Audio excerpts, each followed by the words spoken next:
We all want our parents to be proud of us, especially when we've earned it. But what happens when they invest everything in your sibling and leave you with nothing? At my graduation, I didn't just walk across the stage, I exposed the truth they'd hidden for years, and their reaction was priceless. They paid for her tuition, her apartment, her trips to Europe, every dollar of it. They cheered when she got in. Threw a party when she moved in. Flew across the country for her every little victory. Me? They told me, good luck. Not, we're proud of you. Not, we're here for you. Just, good luck. And now, here we are. Graduation day. Same school. Same ceremony. She's sitting front and center, surrounded by a circle of flowers, honor cords, and camera flashes. And them, my parents, seated right next to her, glowing like proud royalty. They don't even know what's about to happen. They have no idea what's coming. Because for the past 4 years, while they were busy crowning her, I was surviving. Working double shifts. Taking out loans they wouldn't co-sign. Eating dollar ramen while she posted brunch pics from her dorm balcony. They thought I would crumble. They thought I'd quit. But I didn't. I built something. I became something. And today, they'll have no choice but to see it. Because in less than 5 minutes, I'm going to walk across that stage, top of my class, CEO of a 6-figure business, winner of the National Innovation Award. And when my name is called, and this entire auditorium rises to their feet, they'll sit there frozen, realizing what they missed. The daughter they left behind is the woman the world is standing up for. My hands aren't shaking. My heart is steady. This is the moment I've earned. And I won't let them, or anyone, rewrite it. I'm Rachel Carter. I'm 22 years old. And this is how I turned betrayal into the loudest applause they've ever heard. I think the first time I truly understood that love in our house came with conditions was the night of the county science fair. I was 9. I'd spent 3 weeks building a small-scale wind turbine out of scrap aluminum, PVC piping, and a busted fan motor I'd pulled out of Dad's garage. I remember testing it in the backyard with my fingers crossed, praying it wouldn't explode like the last one. It didn't. It spun. It lit up a tiny bulb. And I won second place. On the way home, I clutched my ribbon in the back seat, waiting. Waiting for Mom to say something. For Dad to look up from his phone and tell me he was proud. But instead, Mom turned to Madison. Sweetheart, don't forget your piano recital is next Thursday. We need to find you something elegant to wear, maybe that navy velvet dress with the pearl buttons? I stared out the window, ribbon in hand. Neither of them said a word to me. That's how it was, always. Madison wasn't cruel, not exactly. She was effortlessly graceful, straight AS without trying, always knowing the right thing to say to grown-ups. When she spoke, adults leaned in. When I spoke, they smiled politely and returned their attention to her. By middle school, it wasn't just our parents. Teachers started assuming I was the other Carter girl. At parent-teacher conferences, my teachers would say, Madison set such a high bar. It's nice to see Rachel working so hard to keep up. Keep up. They never saw the 2 a.m. study sessions or the stack of library books I devoured every weekend. They didn't know I was running a bake sale fundraiser at 11 years old to help my friend buy a new backpack. Madison was the golden child. I was the one who was resilient. By freshman year of high school, I stopped trying to be noticed and started trying to be undeniable. I joined Future Business Leaders of America, DECA, math team, yearbook staff. I competed in every pitch competition and learned how to code basic websites on my busted Chromebook. I wasn't trying to impress them anymore. I was building an escape. Still, every time Madison got elected class president or gave a speech or won yet another school award, there was a dinner celebration. Balloons. Matching cupcakes. Social media posts with #ProudParent. The one time I asked Dad why they didn't come to my regional pitch final, he barely looked up from his newspaper. We couldn't make it, kiddo. Madison had her Model UN mock summit. We're only 2 people, Rachel. But that wasn't entirely true. They always found a way to show up for her. Even if it meant rescheduling work, missing flights, or driving 6 hours for a 30-minute event. Me? I took the bus. Alone. Senior year, I remember one night vividly, late spring, final exams approaching. I came home from a weekend hackathon competition with 2 awards in my backpack and a migraine pounding behind my eyes. I found Madison sitting at the kitchen island, getting a shoulder massage from Mom while Dad helped her prep flashcards. No one even noticed I walked in. I went to my room, set down the trophies, and stared at them. Not out of pride, but out of something else. Something deeper. Resolve. If they weren't going to see me, then I'd make damn sure the world did. The acceptance letter came on a Tuesday. Columbia University. Early decision. Business program. Full acceptance. I stood in the foyer, still holding the thick envelope in both hands, my heart punching against my ribs like it wanted to escape my chest. I got in, I whispered. Then louder. I got in. Mom looked up from her laptop, a half-smile tugging at her mouth. That's wonderful, honey. Dad, passing through with a coffee mug, raised an eyebrow. Columbia. Huh. That's a solid school. Then he disappeared down the hall before I could answer. I waited for more, something. A hug. A phone call to a relative. Balloons. I would have settled for takeout. Instead, 15 minutes later, the front door burst open. Madison. Guess what? She shouted, waving an envelope like a trophy. Columbia Political Science Program, accepted. Their reaction was instant. Mom dropped her laptop. Dad reappeared so fast it was like he'd been waiting. Oh my God, sweetheart, we knew you would. Mom cried, wrapping Madison in a hug so tight her feet left the floor. Dad was already pulling out his phone, snapping pictures. This is going on the Carter family wall of fame. I stood off to the side, envelope still in my hands. No one asked about my program. No one even noticed we'd gotten in together. 2 nights later, we had dinner as a family. A rare occurrence, phones placed screen down, candles lit, wine poured. I thought maybe this would be it, the moment they acknowledged me. Instead, it became the night everything shattered. We need to talk about college planning, Dad said, folding his hands on the table. He looked directly at Madison. We've been saving for you since you were in preschool. Your tuition is covered, housing too. You won't have to worry about money, just focus on school. Madison's eyes lit up. Thank you. Seriously, this means everything. I waited. I smiled a little. Now my turn.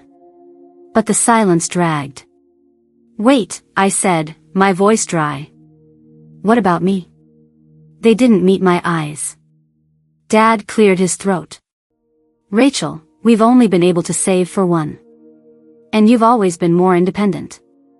Mom reached across the table, resting her hand on mine. You're so resourceful, sweetie. Loans, scholarships, there are lots of ways to pay. I pulled my hand away. I have a 4.0 GPA. I've worked since sophomore year. I got into the same school, and you saved nothing? Dad didn't flinch. Madison has always had a clear academic path. Politics, law, stable careers. Your ideas are creative, but risky. We made a practical decision. Practical. It wasn't just about money. It was about belief. About who they thought was worth the investment. She deserves it, Rachel, Mom added gently, as if explaining something obvious. You're just different. The room spun. My breath got thin. They had planned this. Behind closed doors. While I scraped every dollar and dared to dream. I excused myself from the table, climbed the stairs, and closed the door to my room without a word. That night, for the first time in years, I let myself cry like a child. Not just from disappointment, but from the realization that I'd never been their choice. They didn't believe in me. And from that moment on, I stopped trying to make them. I didn't get a send-off. There was no family brunch, no balloons, no road trip playlist. The morning I left for New York, Mom handed me a set of twin bedsheets, old ones, faded lavender with tiny daisies, and said, "These might fit whatever bed you end up with." No hug. No packed lunch. Just that awkward handoff and a half-hearted, "Text us when you get there." Meanwhile, Madison's move-in was a production. Dad rented a full-size SUV. They hired movers, bought her a designer comforter, noise-canceling headphones, and a mini fridge that matched her aesthetic. She got a family dinner at a rooftop restaurant in Midtown. I got a pit stop at a gas station 3 hours into my drive. By the time I reached Queens, the sun was low and the streets were loud. My new apartment building was cracked brick and iron gates, 3 stories of forgotten promises. The stairwell smelled like fried oil and cigarette ash. I carried up 3 suitcases and a plastic bin, alone. The room was smaller than I expected. 1 bare mattress, a broken window latch, and a view of a back alley where someone was already yelling at someone else. My roommates, all juniors I'd met through a last-minute housing forum, barely looked up from their laptops when I arrived. Bathrooms down the hall. "Don't use the blue towels," one said flatly. That night, I lay on the mattress in silence. No sheets, no pillow, just the hoodie I used as a blanket. I wasn't scared. Not exactly. But the silence pressed on my chest like a weight I couldn't lift. I wanted to believe I was strong. That I didn't need anyone. But strength is different when no one sees it. Classes started 3 days later.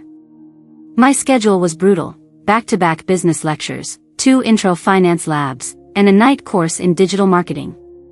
But the hardest part wasn't the work. It was what came after. I worked the early shift at a coffee shop 3 blocks from campus. 4:30 a.m. wake-ups, 7-hour shifts, minimum wage plus tips, if you smiled enough. I smiled until my cheeks hurt. Then I'd run across campus with a protein bar in my mouth, just to make it to class on time. I skipped every campus social. Couldn't afford it. Couldn't relate. Madison texted occasionally. "You should come to the mixer tonight," or "Our floor is doing rooftop yoga." I stopped answering after the 3rd invite. One night, after closing the shop, I got back to the apartment and found Lila, my only roommate who acknowledged my existence, waiting in the kitchen. She held out a Tupperware container. "Pasta. You looked half dead yesterday. Eat." I didn't argue. I sat on the floor and cried into my hands before I even took a bite. She sat down next to me and said, "You don't have to prove anything to anyone, you know." I wiped my face. "I'm not doing it for them." "Then who?" she asked. I looked at the cracked tile floor. Me. And I meant it. Even if no one ever said, "I'm proud of you." Even if no one saw me grinding my soul into dust. I would. By the start of spring semester, I had found a rhythm, one that only made sense if you lived it. Up at 4:30 a.m. for the coffee shop, classes by 9, study blocks over lunch, digital marketing at night, then a closing shift at a campus bookstore 4 evenings a week. Homework happened wherever it fit, in stairwells, on subway rides, or whispered to myself while mopping spilled espresso. It wasn't sustainable. But I had no other choice. Then came Professor Dorsey's lecture on entrepreneurial frameworks. Something about that day shifted something in me. She talked about underserved markets, digital agility, and how constraint breeds innovation. My pen flew across the page. That night, I pulled out the notebook I'd kept since high school, half ideas, half dreams. I circled 1, virtual assistant services for small businesses. It sounded ridiculous. Who would trust a 19-year-old with anything more than a coffee order? But I had something better than trust, I had insight. I'd worked in 3 different service jobs. I knew what overwhelmed business owners sounded like. What they needed, what they couldn't afford. Over the next 6 weeks, I built a website, created pricing packages, and cold emailed over 200 small business owners across New York. By March, I had 5 clients. By April, I had 9. They didn't pay much, $200 a month here, $300 there, but it added up. Enough that I quit the bookstore job and finally started sleeping 4 hours a night instead of 2. It felt like breathing for the first time. Then it all unraveled. One of my clients, my biggest, ran a boutique marketing firm in Brooklyn. We'd signed a 3-month contract. She'd praised my work, referred me to others, and agreed to pay a bulk invoice for $2,400. I delivered everything early, scheduling, lead tracking, copy revisions. Then she ghosted me. No reply to emails. No returned calls. I showed up at the address on file. Turned out it was a virtual office. Gone. And with her, 2/3 of my rent money, my grocery budget, and the tuition installment due in 3 weeks. I stared at the blinking cursor in my bank account dashboard. $213.42. Lila found me that night sitting in the hallway, back against the kitchen door, knees pulled to my chest. What happened? I got scammed, I whispered. I'm screwed. She sat beside me silently, then said, You've got to talk to someone. Financial aid? A professor? You can't let this sink you. But I was already sinking. For 2 days, I couldn't eat. Couldn't sleep. I skipped class for the first time since arriving at Columbia. I looked up withdrawal procedures. I started writing an email to the dean. Halfway through, I stopped. Because quitting would mean they were right. My parents. That I wasn't worth the bet. And no matter how broken I felt, I wasn't ready to hand them that victory. I deleted the draft and emailed Professor Dorsey instead. She replied in less than an hour. Meet me tomorrow. Bring everything, your numbers, your story, your contracts. That meeting would change everything. But at that moment, I didn't know.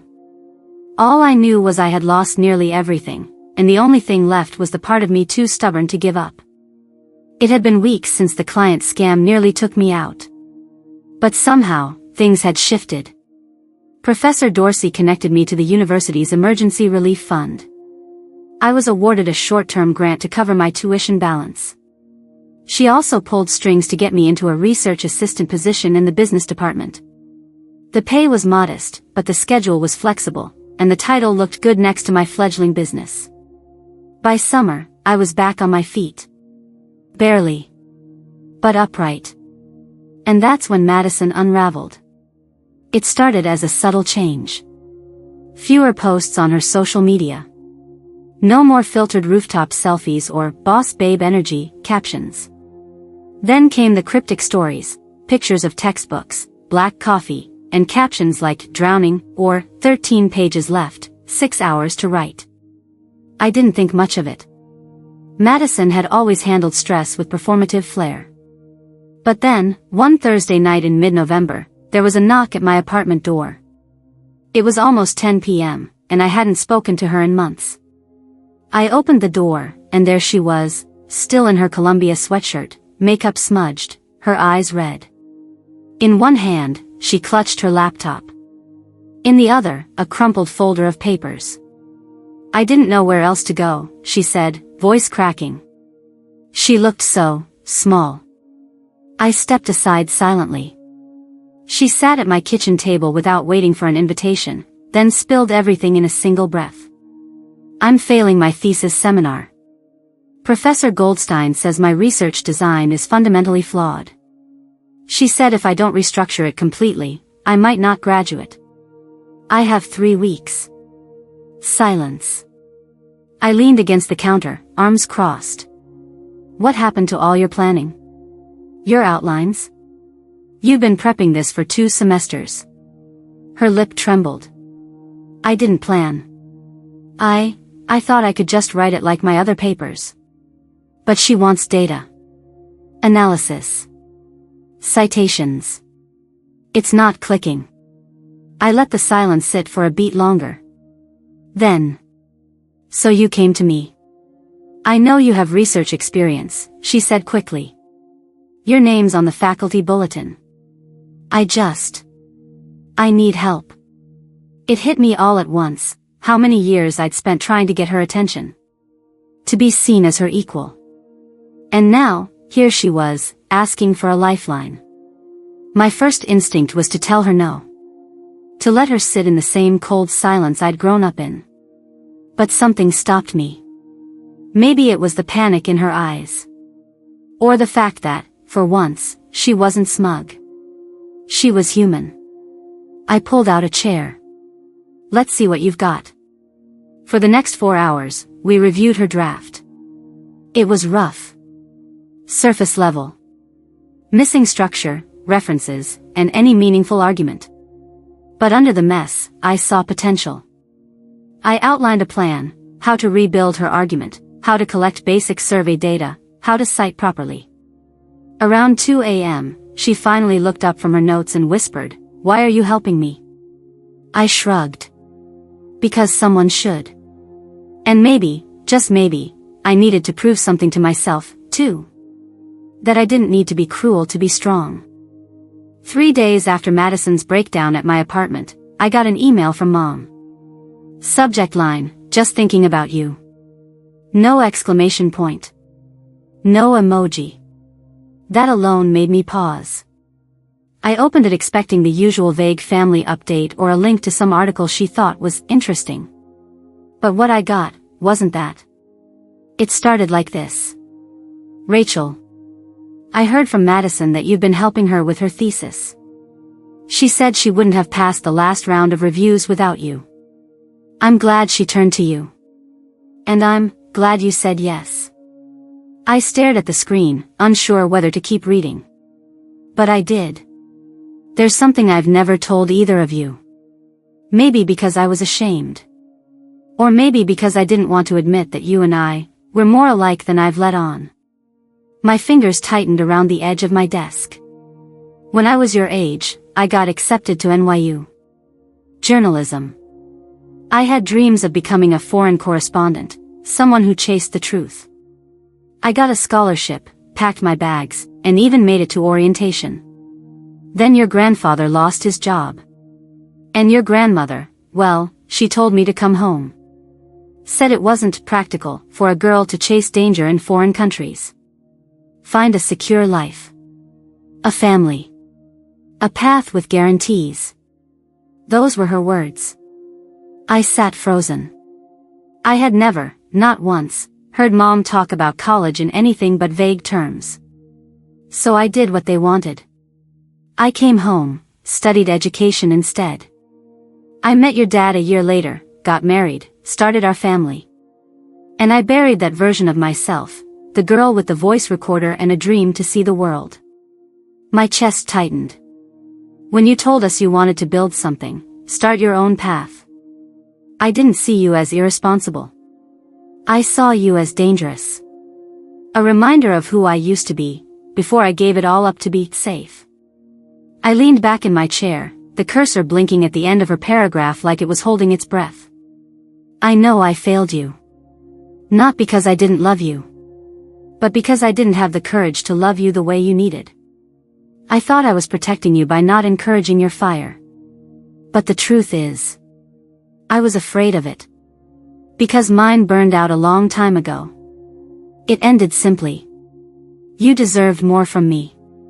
I hope, someday, you'll let me try again. Mom. I sat in silence for a long time after that.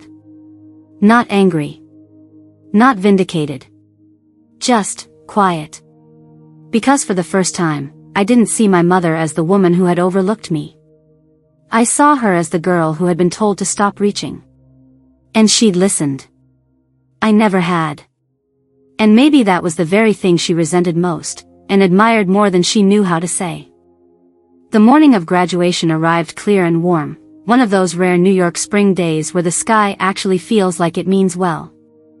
I stood in front of the mirror in my modest apartment, straightening the gown over the one new dress I had splurged on just for this. My fingers trembled as I reached for the custom graduation stole Grandma Margaret had sent me, hand-stitched with one sentence: "You are more than they imagined." Outside, Lila was honking impatiently from her car. "Boss lady, your limo awaits." When we arrived on campus, the crowd was already pouring in. Parents with bouquets. Grads fixing caps. Professors lining up in their regalia. The buzz in the air was electric. I scanned the seating area and spotted them. My parents. Karen and Richard Carter. Front row seats, right beside Madison. They looked polished, proud, and completely unaware of what was coming. Madison caught my eye and gave a small wave, eyes shining. She hadn't said much after Mom's email, but I knew she'd read it. And she'd stayed close since. Quiet. Present. The ceremony began like most, the president's welcome, a few forgettable speeches, and then the procession of graduates. When my name was called, I stepped forward to receive my diploma, and heard something I hadn't expected. Grandma Margaret's whistle. Loud. Sharp. Cutting through the polite claps like lightning. I smiled, not at the audience, but at her. Sitting near the back, waving with both hands like she'd won the lottery. But the real moment came after the degrees were conferred. President Reynolds returned to the podium and adjusted his glasses. "Before we close today's ceremony," he began, "we'd like to recognize one graduate whose achievements exemplify the mission of this university." I felt my stomach drop. I had been told I'd give a short student address, but not this. "Rachel Carter," he announced. "Please join us on stage." The auditorium fell quiet. My parents turned their heads slowly as I rose and walked to the podium. I passed them without looking. My heart beat loud but steady. "This university accepted me," I began, voice firm, "but didn't fund me. My parents chose not to either. So I paid my own way, through barista shifts, bookstore closings, and building a business from scratch." A murmur moved through the crowd. I didn't stop. "I graduate today with a 4.0 GPA, a six-figure virtual assistant company, and a job offer from one of the top consulting firms in the country." Not despite their silence. Because of it. Gasps. Someone clapped. Then more. I paused, then added, "To anyone out there who was told you weren't worth the investment, prove them wrong. Then prove to yourself that their approval was never the point." As I stepped back, the auditorium erupted. A standing ovation. And finally, I looked out at my parents. Karen sat frozen, mouth slightly parted. Richard had gone pale, his hands clasped uselessly in his lap. Madison stood. She clapped through tears. That moment wasn't about revenge. It was about clarity. They didn't see me coming. But everyone else just did. The applause faded, but something inside me didn't. It wasn't pride. Not exactly. It was something deeper. Heavier. Like a weight I'd been carrying for years had finally been named out loud, and then released. After the ceremony, people flooded toward me. Professors, students I barely knew, even parents I'd never spoken to before. They shook my hand. Thanked me. Some hugged me. One woman whispered, "My daughter needed to hear that." So did I. But my parents didn't come forward. They lingered by the edge of the crowd like spectators who'd bought tickets to the wrong show.